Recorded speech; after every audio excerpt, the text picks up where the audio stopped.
When was that one moment for you that you knew that you needed to make a change in your life? For me, it was the passing away of my father. I still remember following the ambulance to the hospital and finding out that he didn't make it. Now, if this sounds like a brutal way to start a podcast, just remember, oftentimes, people don't like being forced to change, but life has a way of forcing change onto others in moments like this. Therefore, what's at stake needs to be clarified. Now, whatever actions one takes after a scenario such as this will be critical. Therefore, that's why it's so important to know the basic phases to starting a habit, aka a new behavior, which I'll share with you. Now, this podcast is going to cover 3 phases to starting a habit. 2 of these phases to starting a habit are pretty basic and pretty well known. Yet, this 3rd phase is less known, yet it's essential for maintaining a habit for the long term. Yet, before we begin, I want to introduce myself. I'm Big Jeff, and this is the Third Power Podcast. I'm here to be that person who sees you for who you truly are. You are big, you are amazing in a world that encourages one to play small. So together, let's take a journey on becoming more of who you truly are in relation to the 3 phases of habit creation. Now, to start off with, let's take a look at one of the common times of starting habits for the masses, New Year's. Now, what do you associate with a New Year's resolution? Maybe someone buying something such as a treadmill in January, and then using it till April max, and I'm being generous here, and then letting it collect dust. Or someone enthusiastically preaching how they're going to change their life, and then a few weeks later, the momentum dies. At the beginning of 2013, I started a New Year's resolution, which ended up not fitting this stereotype, believe it or not. I actually maintained my New Year's resolution for the whole year. And yes, I know this may be like one of the only cases you've ever heard of that, but it's true. Yet, this prolonged immersion in a habit made the weakness of the traditional method of starting a habit more evident. Okay, so let's say that someone wants to go to the gym. Let's say that's the habit that they're working on starting. So traditionally, how they would do this is for 30 days, they would start going to the gym, and it would be like a doing and development phase where they're doing this action. They're going to the gym. Yet, they're still developing their workout because they're rather new at this habit.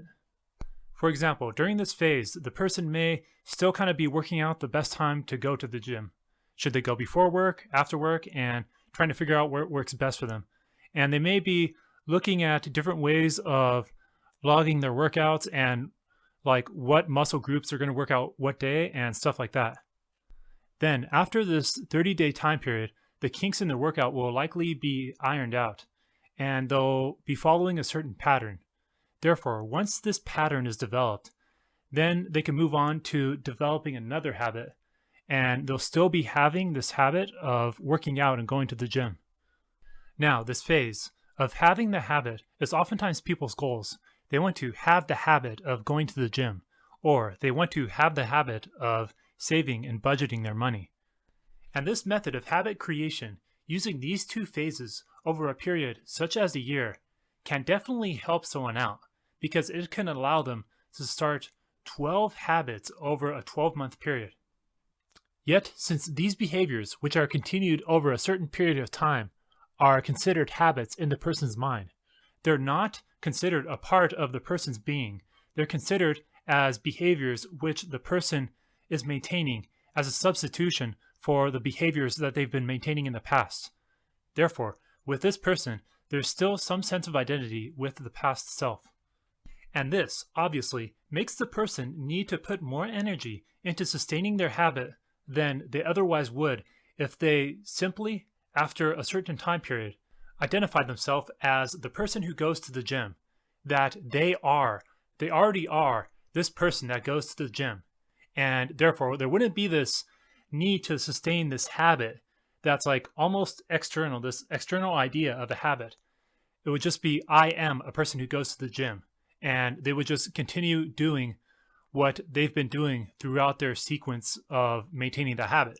Why this 2-step method to creating a habit simply does not work in the long run, we could take a look at this method used over certain time periods. Now, imagine that someone has achieved their goal of having 12 new habits over a 12-month period. Therefore, 12 months later, we can say that they have the habit of budgeting their money, communicating better, eating healthier, and stuff like that. Yet, in order to sustain these habits, they need to add one more day to this streak of time which they've been doing the habits, whether it's adding one more day to an 8-month period or a 10-month period or a 12-month period, depending on how long ago they started the habit. Yeah, because that's what habits are based off. That's what makes a habit is how long it's been maintained for.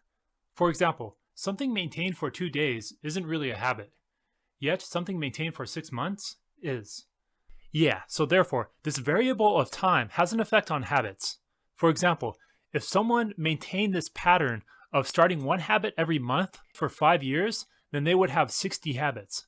At this point, it would be really, really hard to consider each one of these habits a habit. In this person's mind, them identifying as their past self and doing these habits which they need to maintain, then each one of these 60 habits would take more conscious effort because in their mind, there's a part of them that's still who they are in the past. Yet, once again, if these habits were coming from a place of who this person is in their own mind, if in their own mind this person was like, okay, I am someone who budgets my money well and stuff like that, then these habits would kind of fade into the being of who this person is. And therefore, this person would be taking the actions that a person who budgets their money would take, yet there wouldn't need to be such a heavy focus on how long this is sustained for. In other words, being in this state of I am, that I am a person who budgets my money, for example, is more forgiving than just trying to do this as a habit. Because let's say this person's been budgeting their money for 1.5 years, and then they slip up for like a week. So is this still a habit, or is there some type of procedure that needs to be started in order to rekindle this habit? Yet, if this person is a person who budgets their money, if their I am is someone who budgets their money, then they are still this person in their mind who budgets their money well. But next week, they just need to do better. Like they need to continue the pattern that they've been doing for the past 1.5 years or whatever it is. So once again, the 3 phases to starting a habit are, number 1, the doing and developing phase, where once again, for example, if you're starting a diet, you start to research the different foods and try different recipes and stuff like that. 2 is the having phase, where after this 30-day period or so, your dieting habits are more set in stone and you could just keep doing what you're doing. And this is called the having phase, where you have a habit of dieting. Yet, once again, what everyone leaves out is the being phase, or we could call it the I am phase, where you have to self-identify as the person who has a good diet, or else you'll be identifying as like your past self, and this having of the habit will be something that you keep needing to consciously maintain. After 1.5 years of doing this, and having a whole bunch of habits that I needed to track, the dominoes began to fall. Some of the habits which I created, I just flat out stopped doing, while some of them I maintained. With this whole concept of a learned behavior over time being a habit, and with this collapse of dominoes in my life, so to speak, this mindset of creating a habit faded away in my mind, and in replacement of this was a state of being, the state of I am, that I am a person who budgets his money. I am a person who schedules his time well. Therefore, to summarize this, there was this collapse of dominoes in my life due to having to put more effort into these 18 habits that I started, due to still, in part, identifying as my past self and almost seeing these habits as external to me. The effect of this was some habits I stopped and other habits I continued, but I dropped this mindset of a learned behavior being a habit, and therefore, with these habits I continued, I adopted this mindset of a state of I am, and therefore, these other remaining habits were a lot easier to sustain over time due to it simply being who I am, rather than like having this process where I have to maintain this habit and keep it up over time and stuff like that. All right, I guess that's pretty much it for today's podcast. The main point is that the goal of creating a habit is to be in a state of being rather than having a habit. Alright, and if you liked this video, please give it a thumbs up. And if you didn't, please let me know what I could do better next time. Thank you.